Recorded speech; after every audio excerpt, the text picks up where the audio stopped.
Hi guys and girls, I'm Obsidian and welcome back to Elite Dangerous.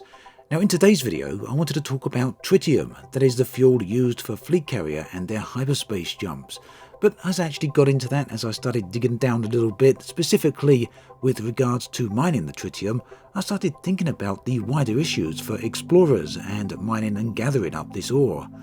So instead of talking about the tritium itself specifically, what we're going to do is have a look at the exploration in this video and some of the wider issues as well as some of the benefits that the ships actually bring. So when it comes to exploration, players are no doubt going to be looking for a lot of different uses for the carrier, specifically having a mobile base of operations, that is basically a mobile space station and all the facilities that actually brings with it. The carrier does achieve this, but there are some limitations.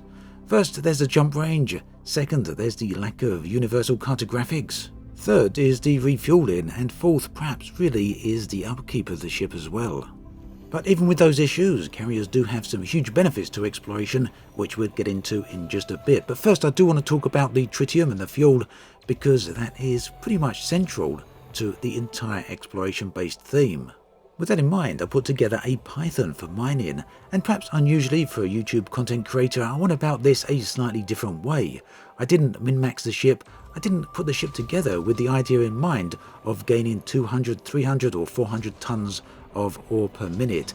Instead, I wanted to think about how a casual average player using a fleet carrier might actually go around the task. Whilst it's perfectly reasonable to assume that pretty much any carrier owner will have at some point or other min-maxed a ship in order to gain the maximum profits for any particular activity, it seems unlikely that once they've got the carrier, they're going to want to continue playing in that style. More likely, they're going to want to relax and actually enjoy the gains of what they've actually been working towards. So with that in mind, I was thinking that mining will likely be more of a casual affair for the explorer. And I feel that's entirely reasonable. After all, the explorer is out there in space to explore, not to hardcore mine. So with that in mind, I set off to have a look at the Icy Rings, which is where the tritium can be found, and it can be found in hotspots. Now the ore is abundant. If you go into these hotspots, you'll find it in every other asteroid almost. You don't have to search far for it, let's put it that way. So there is that. But that said, it doesn't matter how much ore there is, you can only mine it as fast as your current ship. My average casual mining here then generated around about 100 to 150 tons of tritium per hour. And just for a comparison's sake, if you're going to go all out and use the largest ship and the best mining methods, you may be able to hit 300 tons per hour. So let's take a look at what this means for the figures.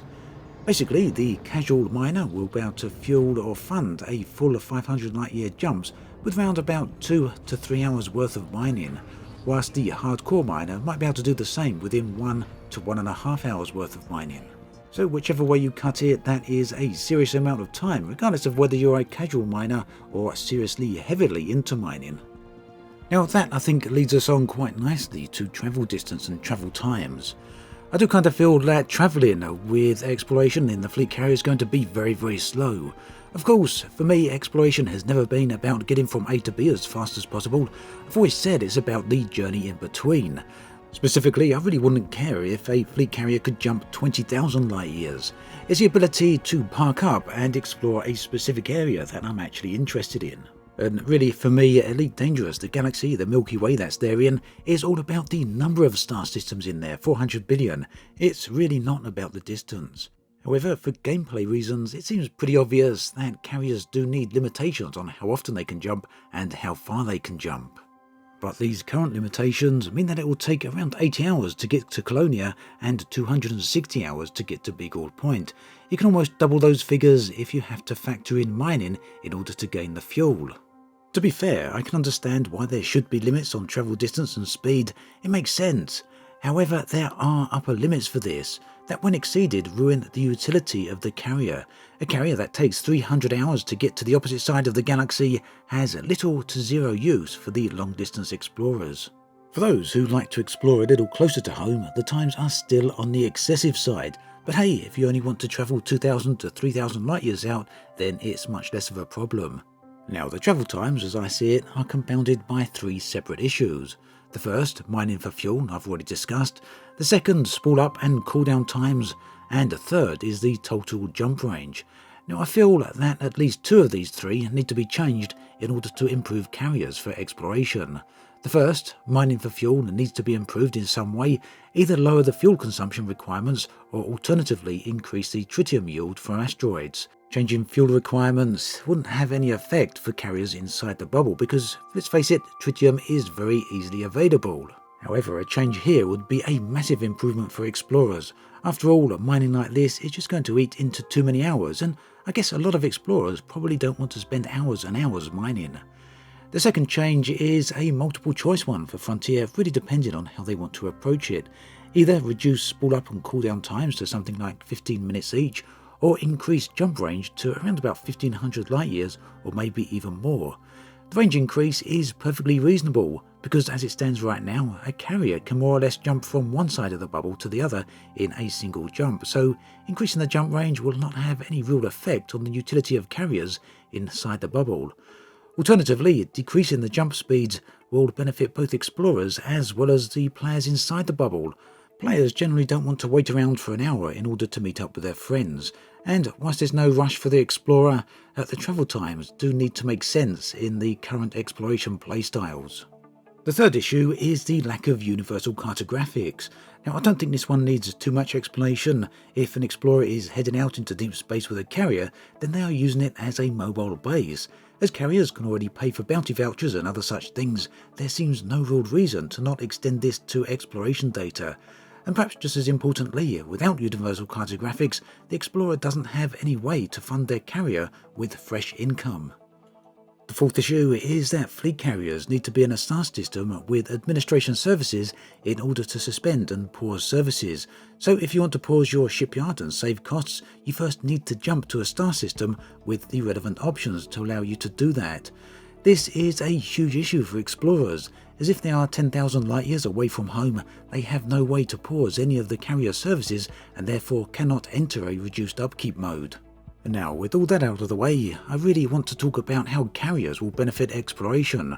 Whilst this will be limited in their current form, a few adjustments would make them very useful. And I don't know if you can hear my neighbour out there, he's cutting the front lawn, so apologies if you can hear that in the background. But as to exploration, personally, I don't see myself travelling from one side of the galaxy to the other when in a fleet carrier. But what I do see myself doing is travelling to a target destination. Maybe an area of beauty such as a nebula or a neutron field, maybe somewhere high above the galaxy. Or then park the carrier in a nearby system and travel outwards in a regular ship, exploring the entire surrounding area. It really would change the way I explore from travelling in a direct line into something more akin to mapping an entire region of space. Having a mobile base nearby would assist this greatly. It's a home away from home and a place to return and restock and then head out again. It's absolutely perfect for that style of exploration, and once an area is mapped, I would move the carrier onto a new fresh region. With 400 billion star systems out there and far less than 1/10 of that so far explored, it means that literally thousands of players could use this same playstyle for years at a time and still not uncover much of the galaxy.